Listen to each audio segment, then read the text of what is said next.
Hi friends, இப்போ பாருங்கள் நம்ம சிக்கன் 65 செய்ய போகிறோம். அதுக்கு வந்து சிக்கன் நல்லா கழுவி வச்சுக்கலாம். 4 கேஜி இஞ்சி பூண்டு பேஸ்ட்டு 1.5 ஸ்பூன் போட்டுக்கலாம். உப்பு போட்டுக்கலாம். மஞ்சள் பொடி போட்டுக்கலாம். மிளகாப் பொடி ஒரு 3 ஸ்பூன் போட்டுக்கலாம். காரம் கொஞ்சம் அதிகமாகவே போட்டுக்கலாம். கார்ன்ஃப்ளவர் மாவு 1 ஸ்பூன், மைதா மாவு 1 ஸ்பூன் போட்டுக்கலாம்.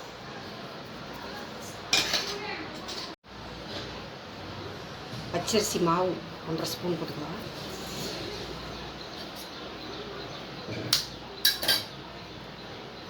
முட்டை 1 உடச்சி ஊற்றிக்கலாம்.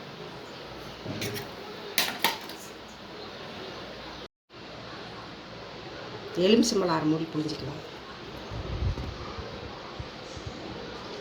விதையை எடுத்துட்டு புளிஞ்சிக்கலாம். இந்த மாதிரி சிக்கன் 65 போட்டிங்கன்னா சாப்பாடே சாப்பிட மாட்டோம். இதே சாப்பிட்டு கலர் வேண்டாம்ல, இப்போ வந்து பறிஞ்சிக்கலாம். எல்லாம் போட்டு கலக்கி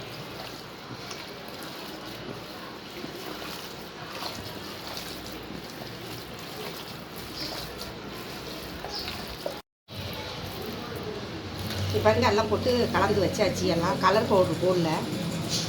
கலர் போட்டோம்னா கொஞ்சம் உடம்புக்கு கெடுதல் வருவதுனால வேணுங்கிறவங்க கொஞ்சமாக போட்டுக்கலாம். போடல இதில்.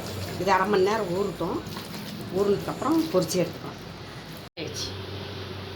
இப்போ பாருங்கள், எல்லாம் சிக்கன் 65 வந்து எல்லாம் போட்ட மசாலாலாம் ஊறிச்சு. 1 மணி நேரம் ஆயிடுச்சு. நல்லா ஊறிச்சு.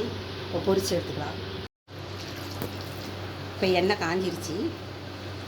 சிக்கன் அதில் போட்டு நல்லா ஊறிச்சுன்னா நல்லா 1 மணி நேரம் 2 மணி நேரம் கூட ஊறிச்சுன்னா நல்லாயிருக்கும் சாப்பிட்றதுக்கு.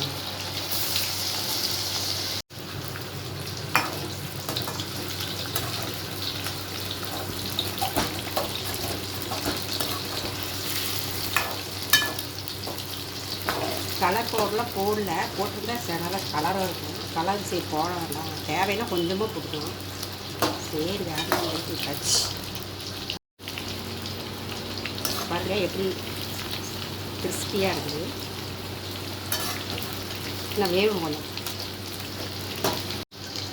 இப்போ வெந்திரிச்சி எடுத்துக்கலாம்.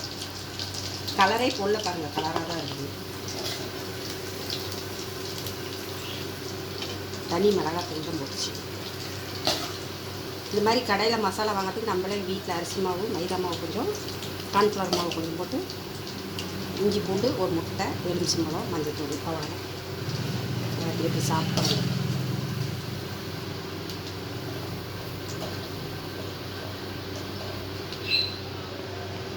சூப்பரான சிக்கன் 65 ரெடி ஆயிடுச்சு வீட்டிலேயே. எப்படிக்குன்னு செஞ்சு பார்த்துட்டு சொல்லுங்கள். லைக் பண்ணுங்கள், சப்ஸ்கிரைப் பண்ணுங்கள். வாங்க சாப்பிட்லாம். பாய். அடுத்து போட்டதும் வந்துருச்சு. எடுக்கலாம்.